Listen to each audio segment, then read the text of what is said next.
This video from 2018 pretty much broke the internet.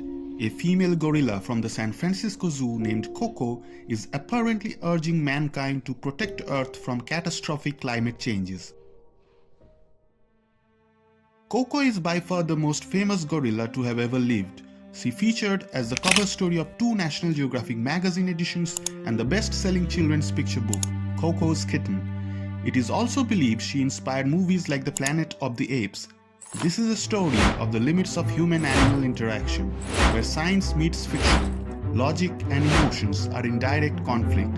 This is a story of a gorilla and her controversial attempts to communicate through the American Sign Language.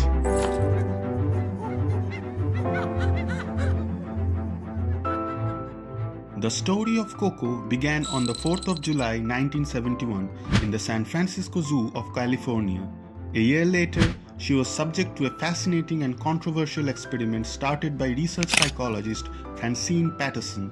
The experiment was part of an ambitious attempt prevalent in the scientific community to bridge the communication gap between humans and other primates, predominantly chimpanzees and gorillas.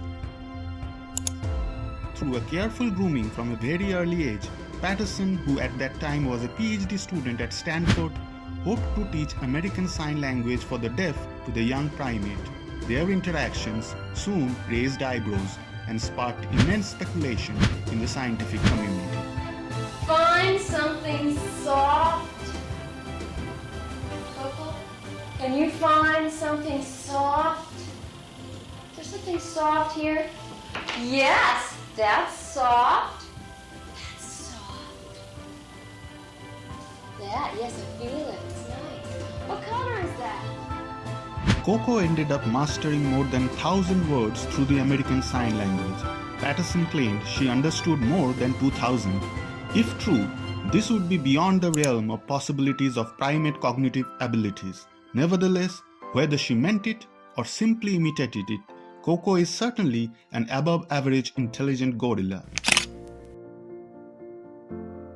One thing that is beyond any reasonable doubt is the absolutely nurturing, compassionate and emotional side of Koko. On her 13th birthday, she got her first pet as a birthday gift, a kitten. It was a sight to marvel, a huge gorilla mothering and raising a tiny, fragile ball of fur. They were simply inseparable. She would later go on to raise 3 more kittens with the affection of a parent. Koko did have interaction with her celebrity friends, most notably with famous comedian Robin Williams. Chico, you Chico, Chico. You like him. But the question remained, is it even possible for a gorilla to have unhinged conversation with humans? Unfortunately, when something in life seems too good to be true, it generally isn't. Patterson's published research was met by massive skepticism and disbelief in the scientific community. Herbert S. Terrace and Laura Ann, researchers who work with similar intentions of teaching sign language to a chimpanzee named Nim Chimpsky, issued critical evaluations of Patterson's reports. They believed that Koko was simply being prompted by her trainer's unconscious cues to display specific signs. Other researchers argued that Koko did not understand the meaning behind what she was doing and learned to complete the signs simply because researchers rewarded her for doing so, indicating that her actions were the product of operant conditioning.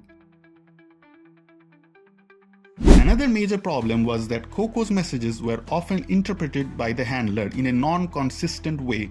Therefore, it became unclear if the gorilla actually meant it or the interpreter created meaning out of some fragmented gibberish. Let us have a look at what happens when instead of a handler, we interpret Koko's gesture through other experts of the American Sign Language.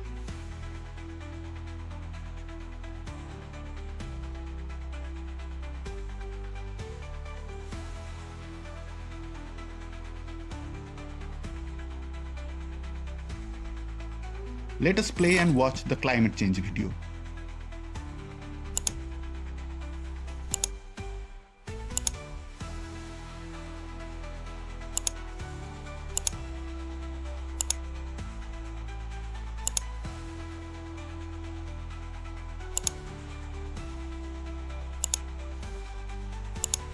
Notice the number of jump cuts and changes in the camera angles? This is obviously a manipulated video created out of many fragments to create a fantasy story about an ape so advanced that it understood global climate change and mankind's crime as the chief reason. Professor Sherman Wilcox from the Linguistics Department of the University of New Mexico was so infuriated and upset with the whole exercise that he thought it to be disrespectful to the many unfortunate people who used sign language to communicate on a daily basis. Patterson defended her research wholeheartedly. She stated that the gorillas were able to sign spontaneously to each other and to strangers without prompting of a trainer, and that they signed meaningfully the majority of the time.